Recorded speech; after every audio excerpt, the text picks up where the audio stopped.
Welcome to another episode of Ed and Lorraine Warren Were Full of Shit. Today we're going to be taking a look at the Smurl Family Haunting, which inspired the Warrens' book, The Haunted, the true story of one family's nightmare. This piece of shit then inspired the movie, The Conjuring 4, Last Rites. And that movie was garbage, so here's a sin for wasting my time. Now, in my opinion, the real story of the Smurl Family Haunting is worse than the book and the movie combined. But at least we know that the Conjuring movies are fictional. The books, however, are marketed as non-fiction, despite the fact that the Smurl Family Haunting book admits to having a fictional character in it. Hold up. Wait a minute. Why in the actual fuck are you adding fictional characters into a true story? But at the same time, this really happened. Please buy my book and give me money. Something ain't right. So, reading from the Warrens' case file on their official website, quote, from 1974 to 1987, the Smurls claim that they were at the mercy of ghosts. After flood damage forced them to move from their Wilkes-Barre home, Janet and Jack Smurl, along with their young daughters and Jack's parents, moved into a Chase Street duplex in West Pittston, Pennsylvania. Now, this write-up admits that this house was a bit of a fixer-upper, and they put their efforts into repainting, retooling, and repairs. And as is of course tradition, renovations pisses the ghosts off, so it was at this time that the eerie activity began. Initially, the episodes were benign, because as is of course tradition, ghosts need time to power up. Tools then went missing and then reappeared, old wall stains seeped through fresh coats of paint, and kitchen appliances caught fire even though they were unplugged. Well, aren't the Smurls lucky that their beds didn't catch fire while they were sleeping? But the appliances catching fire while unplugged is great and all, but I don't know if the Warrens or the Smurls realized that old stains reappearing through fresh coats of paint is not evidence of demonic infestation. This is not paranormal. In fact, it's actually quite normal if you don't use a stain blocking primer. Like for example, Demon Primer, the world's only demon stain blocking primer, and the sponsor of today's video. Hey, don't skip ahead, I'm just kidding. But I do think that we could make a shitload of money selling a demon stain blocking primer to the people who believe the Warren stories. Apparently, there's quite a lot of them. But according to the Warrens' case file, who I assume was written by Tony Spera, the son-in-law, although there's no grammatical errors yet, so I'm actually not quite sure. But at first, the home seemed to be a good move for the family. Jack was promoted at work, the kids were excelling in school, and the in-laws were happy. Are you saying that the house did all of that for them? You're not going to credit their success to them. But that didn't last long. So the house did a heel turn pretty quickly. Apparently, because soon, the Smurls were struggling to make ends meet, and Mary, Jack's mother, suffered a heart attack. So the new house did them dirty. The ghostly visits, meanwhile, intensified. Mary and Janet claimed to have perceived voices that sounded like one another. Janet thought that she heard her mother-in-law calling her name, while Mary thought that she heard Janet and Jack in the throes of an argument laden with expletives. That's the nice word for swear words. Ominous black masses formed and floated through the home. Janet said that she was visited in the dead of night by a malevolent force that, Moses, in her sleep. Then Jack started experiencing the horror in his home. Lying in bed with Janet, he heard someone whispering, a young woman it seemed. When he turned to face his wife, he watched the shadowy figure run up her leg. Honestly have no idea what he's trying to describe there, but after that night, life in the Smurl house grew darker. The next paragraph is called, Evil Intensifies. Now, apparently, the family dog was thrown against the wall. Yep. You got me mad now. Now, the Warrens article doesn't specify who or what threw the dog, so I hope it was the ghost, because then at least we know that this never happened. But I guess this just continues the pattern of the Warrens not giving us any details, and then just asking us to trust them. But it goes on to say that Janet was apparently picked up by an invisible presence, and she was dangling some 6 feet in the air, and then tossed across the room.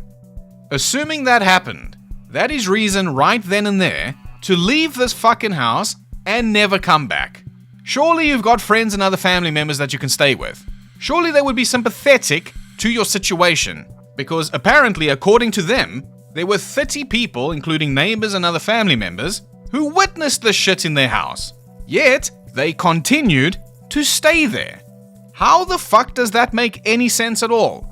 Jack apparently also claimed that a succubus entered the living room and r***ed him while a baseball game was on the TV. Baseball, huh? No, what? Well, thanks for giving us the detail about the baseball game being on the TV, but nobody fucking cares about that. We want to hear more about the succubus. Do you perhaps have any more information or details regarding that? Well, no. Now, I suppose that one of the key moments in the Smurl Family Haunting is the light fixture in the kitchen that supposedly fell and injured one of the daughters. As the Warrens' write-up says, a light fixture fell from the ceiling, cutting one of the daughters on impact. Now, firstly, the name of this particular daughter is not specified in the Warrens' case file, as is of course tradition, so we do need to look elsewhere for her name. Secondly, there's a small piece of context that's missing here that kind of makes this whole situation a little more confusing. That context is, on the night of April 29th, 1985, while the Smurl family was preparing to celebrate Heather's Catholic confirmation, Heather is one of the daughters, Janet and Heather were apparently in the kitchen, and Janet was attaching a special pin onto Heather's dress collar, while the younger daughter Shannon, who was 7 years old at the time, watched them.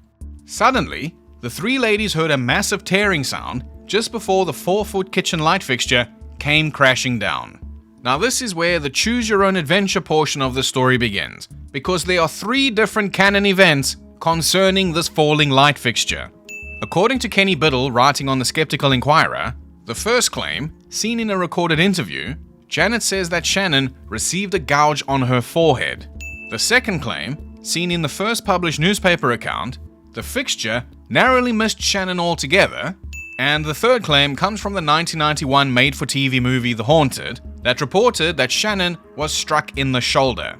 The biggest problem of all, though, is that according to Kenny, there's no physical evidence of anyone actually sustaining an injury, which is good of course, but it doesn't support what they claimed actually happened.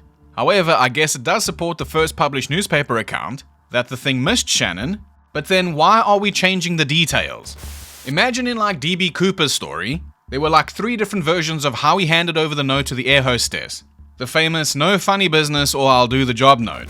The reports keep changing, the newspaper articles keep changing, then books come out and they tell a completely different story, and then the fucking movie comes out and blows everything out of proportion. And at the end of the day, we are expected to believe that this is based on a true story. Fine. What is the true story then? Why is this so fucking hard for you people? Aliens, demons, ghosts, curses, monsters, doesn't fucking matter. None of these fucking people can keep a story straight. It's a lot of overblown nonsense, a lot of drug nuts running wild. Kenny Biddle goes on to quote Robert Curran here, the guy that wrote the book about this story, and Robert Curran said, quote, "The Smurls got their daughters ready to pile into the van and drive to the Immaculate Conception Church for confirmation. They were already running seriously behind time." Kenny says, so I guess demonic attacks aren't a really big deal when you're late for an event. And I like this dude's style. If you like it too, I recommend that you check out more of his work. I'll put some links down in the description if you want to check out some more stuff from him. But we do need to move on now and go back to the Warrens' write-up. Quote, "Even neighbors reported hearing screams from the house while the family was out." But why? Were the ghosts also watching TV and then suddenly attacked by a succubus? Baseball, huh? Why the fuck are the ghosts screaming? I have no idea, and it's, whatever. It's awful and all of that. But it's around about here where the Warrens' case file just kind of gives up and says, the Smurls, they called in Lorraine Warren. Lorraine said, yep, you've got ghosts. In fact, you've got 4, and one of them's a demon. Let's exorcise your house or some shit. Out come some newspaper articles, out come some books, out come some fucking movies. We get all of that bullshit. But we don't get one single piece of evidence that backs up the Warrens or the Smurls' claims. Despite the fact that once again, the Warrens claimed to have video and photographic evidence. But fuck us, I guess, because no video evidence was ever provided. None of Ed's audio tapes where he recorded demonic knocking or whatever is ever provided. And we don't even get a fucking picture of the family dog to put on the Mystorian's TV. What a fucking tragedy. If you can't show me ghosts, at least show me the fucking dog. But the dog is nowhere to be found on the Warrens' official write-up. So we're gonna have to look elsewhere for a picture of the family dog. I said, hold up. The Warrens cropped the dog out of the photo that they included in their article. Consider yourselves lucky that I'm only giving 10 cents for that. But now we're also going to have to look elsewhere for the rest of the story because the Warrens couldn't give a shit about laying out all the details for us. Because why provide all this life-changing, world-breaking information for free on your website when you have books to sell? What a bunch of heroes. So I'm going to refer to Kenny Biddle's article, as well as a write-up from a guy named Brian Fanelli, because I think they've done a great job compiling all the available information and pointing out the massive fucking issues in this story. But I'm also using a couple other sources as well, all of which can be found in the description. Right, so according to Kenny, the day after the light fixture fell, Janet was in the basement tending to the laundry when she heard a voice calling her name. In an on-camera interview recorded on February 14th, 1986, Janet described hearing her name being called twice, and thinking it was her sister, she went upstairs but found no one in the house. If you don't mind me interjecting here yet again, this happens to me all the time. And I know that I don't have ghosts because my apartment is brand new. This used to be a farm. So I don't know if the cows are calling my name, Mystorian, you're a cow. But that's irrelevant, I suppose, because after the light fixture falling and after this name-calling thing and several other incidents, Jack and Janet decided to get help. Apparently, they first asked the Catholic Church for help, but they couldn't find any evidence of anything supernatural in that house. Now, the timeline of this story is more confusing than the plot of Tenet, so I found another very blurry newspaper article that may help fill in the void here. Or at least just give us an idea of what they could have been up to between asking the church for help and the Warrens exorcising the demon. Apparently, Janet is quoted as saying, "I've had it. For almost 2 years I've put up with this. I can't sleep at night. The girls are scared and we've tried everything possible to find a way to get rid of what's haunting us. That's why I brought this out in the open. Maybe someone else can help us get rid of them." Now I just want to jump ahead in the article to mention something else first before we continue, because it's going to help confuse us further. Quote, "The Smurls said 8 out of 10 of the neighbors residing on Chase Street are sympathetic to their problems and do believe they are actually being haunted." Okay, so why the fuck does that matter? Belief does not equate evidence. However, Jack goes on to say, quote, 7 residents came up to us and told us they have experienced similar happenings in their homes. Baseball, huh? Is everyone here on Chase Street being haunted then? Why are their stories not mentioned then? I am certain that if a succubus visited 8 families on Chase Street while they were watching baseball, this is a movie that the Warrens would want to make. Why the fuck have we never heard about these other hauntings then? Who knows? But the article goes on to share quite a hilarious incident, quite honestly, when Jack was sitting alone at home one time, of course, and was sitting in his favorite chair watching TV. Baseball. Apparently, Jack discovered something really weird. Something had happened to his feet. So as Jack tells it, "I had my legs crossed at the ankles and my slippers were alongside of the chair. Without looking and not taking my eyes off the television..." Huh? "You say that you're living inside a haunted house, but you sit there like a fucking zombie staring at the television." But, fucking hell. "Without taking my eyes off the television, I leaned forward for my slippers and went to put them on when I realized I couldn't uncross my feet. The demons paperclipped my socks together."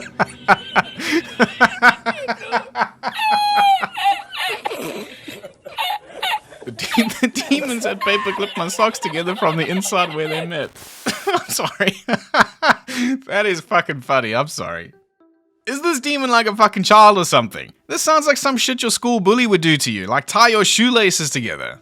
Anyways, as you can see, their lives were in serious danger here. And since the church said that there's nothing going on here, the Smurls had to look elsewhere for help. According to Kenny Biddle, and I'm sure the whole world would agree with him here, unfortunately, they made a very poor decision. Still reading from Kenny, in December 1985, the Smurls contacted Ed and Lorraine Warren on the bad advice from a friend. The following month, the Warrens visited the Smurl residence for the first time and immediately declared the house infested with spirits. As we all already know, 3 ghosts and 1 demon. It's a fucking party at this house. Now, never one to decline an interview, Ed Warren spun wild tales of the horrors going on inside the house, while simultaneously thwarting any scientific investigation from taking place inside that house. Pork Chop Warren blocked CSI representatives Richard Bush and Milton Rothman, who were invited by Jack Smurl, from entering the house. Now tell me, are these the actions of a man trying to help people who are haunted by ghosts, and the actions of a man trying to make the world aware of the potential dangers they could face in their haunted homes, and the actions of a man trying to make an actual scientific discovery? Or are these the actions of a man who wants exclusive rights to another story that he can turn into a fucking book?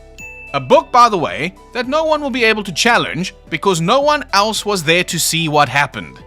Thankfully though, the writers that the Warrens hired weren't as full of shit as them, and a couple of them have admitted that they made a lot of the shit up. The writer of this book, Robert Curran, literally wrote in his author's notes of the book, quote, "One character, Donald Bennett, is a composite of 3 people who have worked with Ed and Lorraine Warren. The role of this fictional character, however, is unconnected to the supernatural events that have taken place on Chase Street." Now, I didn't read that in their book because I refused to buy any more books from the Warrens. That I heard on episode 74 of the Ope a Ghost podcast. So what the Warrens and Robert Curran did was include a fictional character in a book marketed as a non-fiction book. Why? And no, I don't want to hear the shit, oh, we needed it to tell a better story. No, we want to know the actual story. If you're adding fucking people, living fucking people, to this non-fiction book, how do we know that you're not adding fucking ghosts to this non-fiction book? Do you see my point here? This is blatant bullshittery. Just by being there, Ed and Lorraine Warren have already discredited and illegitimized any haunting that they were ever a part of, because we cannot trust anything that they say. Which is a real shame, because some people want to believe in this kind of shit. They want to believe in ghosts and the afterlife and stuff, and go ahead, believe in it, but just be wary of anything the Warrens ever said. And I'm sure we're all aware of how popular all of these locations are, all of these houses, like the Amityville house, the Conjuring house, the Smurl house even, the next one, the Snedeker house. People are always going over there and harassing the people who now live in these fucking houses. But why? Ed and Lorraine Warren was so full of shit that in the author's notes, they say, oh, we made up a fictional character. And they signed off on that. They didn't give a fuck. So why does everybody else? Anyways, let's move on. Now, soon after the Warrens came over and faffed about and did whatever they did, they continually failed to provide any physical evidence of the alleged supernatural events, offering only personal and fantastical anecdotes. However, according to this blurry newspaper article, Ed Warren was attacked by one of the demons while trying to videotape the living room. Because of course he was. Because wherever Ed Warren went, he was attacked by something. He went to the Navy, attacked by sharks. Goes to a perfectly normal house, attacked by demons. Goes on a talk show, attacked by Joe Nickell. Ed Warren was the ultimate victim. This poor fucking guy. But according to ultimate victim Ed Warren, this demon that lived in the Smurl house was very powerful and had gotten progressively stronger through the years. Ultimate victim Ed said in an interview, quote, "The Smurls are truly a family coming under a visual attack. The ghost, devil, demon, whatever you call it, is in that home." Amazing. I'm glad we called in an expert who knows exactly what he's dealing with here. Anyways, this whatever you call it shook mirrors and furniture after they tried to persuade it to leave by playing religious music and praying. Ed claimed that he felt a drop in temperature and saw a dark mass form in the home. And the demon once left a message on a mirror telling Ed to get out. Is this the best the demons can do? Messages on a fucking mirror. Wow. This is really pathetic. Well, anyways, since the Smurls weren't getting help by the Catholic Church, and they were only getting help by Ed and Lorraine Warren, who, by the way, have their own personal exorcist, the Smurls still believed that they needed more help. So they went to the press. Because I suppose if anyone can help you with your demons, it's the newspapers. Although my suspicion is that it wasn't actually the Smurls' idea to go to the newspapers, and that it was actually the Warrens' idea. Because this is the pattern. The haunted family go to the newspapers every time the Warrens are involved. Probably because they're already planning on selling a book about this story, and want some of that sweet, sweet media attention. Now, according to Brian Fanelli's write-up, quote, writing about the sensation for a 2016 Halloween story in the Pittston Progress, reporter Jack Smiles summarized the immense media attention. He wrote that after the Smurls went public with their descriptions of what was happening in their home, their story became a media phenomena, going viral the old-fashioned way, through print and television. Now, the story was shared all over from New York to California on radio stations and in newspapers. And Jack Smiles goes on to quote how one of the neighbors, Bill Watson, described this media circus going on outside of his house. Bill said, quote, everything got out of control. CNN was here on my porch, there was a camera crew from Germany in my driveway, and there were so many people I could hardly get my car out to go to work. The Smurl story gained more and more attention, to the point that actor and writer Jason Miller, best known as Father Karras in the Exorcist movie, actually came to visit the Smurl home. Now, although Jason Miller didn't really believe that the source of the family's turmoil was a demonic presence, he did believe that something was going on in their home. Because if anybody's an expert on demonic infestation, it's an actor-writer from The Exorcist.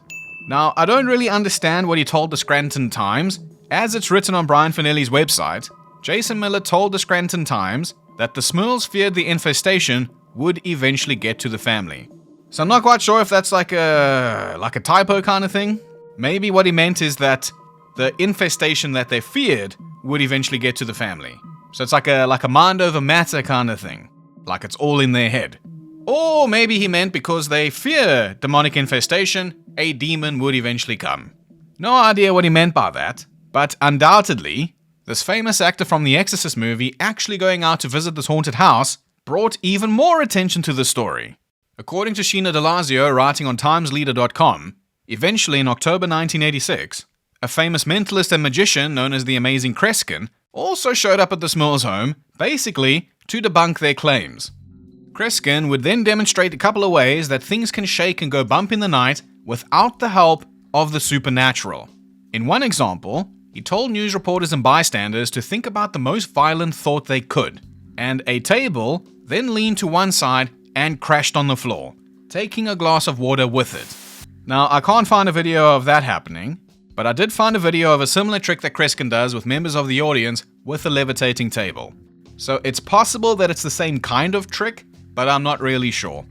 So anyways, Kreskin said that he just wanted to demonstrate to people that things appeared to move by themselves without the help of the supernatural. Although he wouldn't disclose how he toppled the table, or performed a similar trick with a block of wood. Alright, keep your secrets then. Now, still reading from Times Leader, Kreskin was in the area to publicize some appearances he was doing, and he mentioned that he had investigated and researched more than 200 stories similar to the Smurls, and of those 200 incidents, they almost always involve young teenagers. And this is why we love magicians. Houdini, the Amazing Randy, Joe Nickell, Penn and Teller, the Amazing Kreskin, these guys know how to fool people. And they also know when someone is conjuring up some top shelf, A-grade, major league bullshit. Now, I don't know if this is something worth mentioning. However, a philosophy professor named Paul Kurtz offered the Smurl family free psychiatric and psychological help. However, the Smurls apparently declined, saying that they felt that they didn't need help. Well, fair enough, that's their choice, they have the right to decline. But unfortunately though, you cannot then also say that you've tried everything possible to find a way to get rid of what's haunting you. Now, this Times Leader article goes on to mention some stuff that I don't feel completely comfortable mentioning, but if you want to read it, the link is in the description. But because it might be relevant, I'm just going to try to say it simply.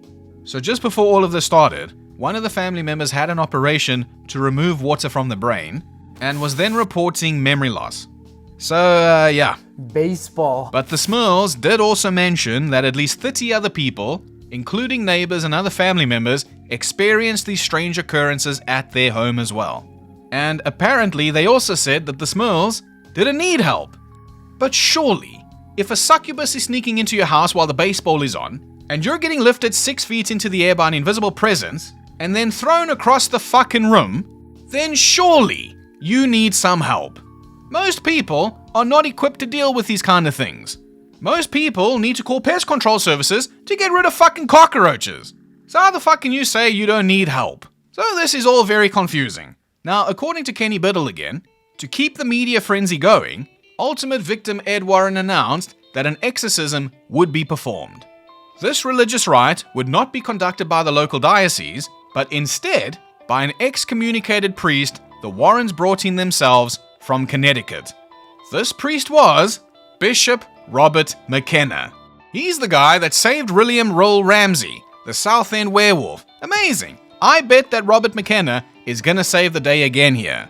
So Robert McKenna then performs 3 exorcisms on the house. None of them work.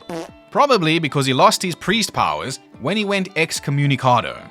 Nevertheless, the media interest came to an end when Jack and Janet Smurl gave a statement to the press on October 27, 1986. They claim that for several weeks now, all has been quiet in our home and it would appear that our problem has been resolved. They would then go on to credit the intercession of the Blessed Virgin Mary, Saint Michael the Archangel, and the Sacred Heart of Jesus for eliminating their supernatural problems. They conspicuously failed to credit or thank Ed and Lorraine Warren. However, a week later, the St. Martin's Press announced a book deal based on the Smurls story. And there it is. That's what it's all about. Money! He always needs money! Right now, personally, what I find hard to reconcile as a skeptical douchebag is how this has a lasting impact on some of the family members. Some of them are convinced that what they experienced was real, and they want people to believe them. They want their experience to be acknowledged. I understand and sympathize with that. But this experience lost its chance to be legitimized when the Warrens were called in. If Ed is telling all these other investigators to fuck off, I'm investigating this one myself and I'll let you know what happens, we can't just take your word for it on good faith. Because we know how trustworthy Ed Warren was. Which is to say, not at fucking all. Now, I'm not saying the families are lying. I'm asking, have you considered all of the other possibilities? In my opinion, it doesn't seem like that's the case. Assuming that Paul Kurtz was telling the truth about the family declining psychiatric and psychological help, they cannot then say that they tried everything possible. See, look here, what if they went to Paul Kurtz? And Paul Kurtz's analysis was, well, there doesn't seem to be a reason for why they would be imagining all of this, so maybe something else is going on here. Maybe their house is a portal to hell. Maybe it's just got shitty wiring. Well, that would certainly be something to think about. Unfortunately, that never happened. We also, somehow, don't have any independent observers, despite the fact that it's claimed that 30 other people saw this shit for themselves. Now, according to Brian Fanelli again, in an article from the Citizen's Voice from June 2017, one of the daughters named Karen, who was there at the time, she would have been the same age as Shannon when the light fixture fell in the kitchen because they were twins, and Shannon was 7 years old at that time, so Karen was 7. But according to Karen, who is now a social worker and sometimes a paranormal investigator, she recalls that people knocked on their windows and doors and even threw bricks at their house. According to Karen, people terrorized their family. Some reporters also claimed that the family was just looking to make a quick buck with their story, but Karen denies that. Apparently, they didn't make fucking anything from this whole story. And I don't know if that's true or not. I don't know, I'll just take your word for it. But Karen goes on to say, who would want to go through all of that media and public bashing? To the naysayers, I hope it doesn't take something as extreme as what we went through to make them believers. We wouldn't wish our experiences on anyone. And I appreciate that, and I think it's fucking terrible that people threw bricks at their house. But it pains me to say that a local priest spent 2 nights at the Smurl home, and he reported that nothing unusual happened to him. It's only when Ed Warren gets to the house that someone gets their ass kicked by a demon. So it seems that nobody else other than the Smurls and the Warrens ever reported anything strange about that house. And despite that, the home was still blessed by several other priests who also said that they saw no harmful activity while on the property. So that would be great news to most people. My house is not haunted, I can sleep easy at night. Janet Smurl, however, claimed that the demon avoided the rites by moving between the double block home and following the family to other locations. My bro, if this demon was so obsessed with the Smurl family, how the fuck can they say that and then that 7 other neighbors claimed that similar shit happened in their home? If this demon followed you, why was it haunting other people? In my opinion, if all of these other neighbors, like you claim, are experiencing shit with their lights and beds rattling and cupboards slamming, maybe you should consider moving to a different neighborhood. Maybe these houses have some problems. But no, that wouldn't really help, because the Smurl demon followed them when they went on vacation, because it was clearly obsessed with them and haunted 7 other families on the street. So yeah, that makes a lot of sense, but according to that newspaper article again, Jack Smurl said, quote, "When we went camping in New Jersey, they came with us. The demons shook my parents' trailer, made the beds bounce, and heavy footsteps could be heard walking up and down the small hallway of the camper trailer. In our trailer, it sounded like stilts walking on the roof, and at the picnic table, a black shadowy figure sat with us. It looked like it had its elbows on the table." And that's pretty much all that Jack said about that. I kinda wanna know more about the shadow figure now. Kinda wanna know what happened next. Like, did they share some sandwiches with it or something? I guess we will never know. But Janet said the demon rocked the family van and made its presence known wherever they went.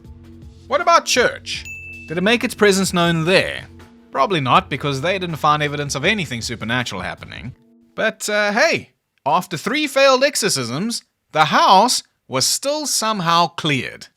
Then in February 1988, the Smurls would move out and a lady named Deborah Owens would move in. Deborah then told a Times Leader reporter that she has never encountered anything supernatural while living at that house. She even mentioned that the man who lived in the other side of the double block home said that nothing unusual ever happened there either.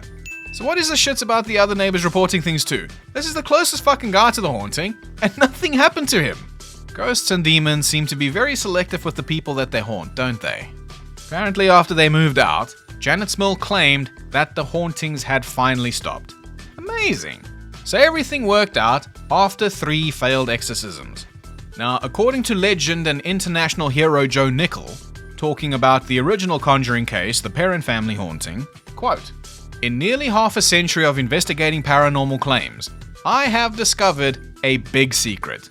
If you don't believe in alien abductions, demon hauntings or the like, you will apparently be quite safe. The entities aren't attacking skeptics." Now, Joe also said something else that made me think, damn, I'm glad I never crossed Joe Nickell. He said, quote, "I appeared with the Warrens on the Sally Jesse Raphael show for a pre-Halloween 1992 promotion of their book. The book that they were promoting was The Haunting in Connecticut, the one about the Snedeker family haunting. So this is the show that has the Snedekers, the Warrens, and Joe Nickell. Now, Joe says that backstage he found Ed Warren to be a belligerent and manipulative character who swore like a sailor and was given to making veiled threats. Quote, "If someone could really come back as a demon, Ed Warren would seem just the top." Moses, Joe! Well, look, I swear like a sailor too, so maybe I have a chance of becoming a demon as well, and if so, I shall return to make old stains reappear on your walls after you paint them.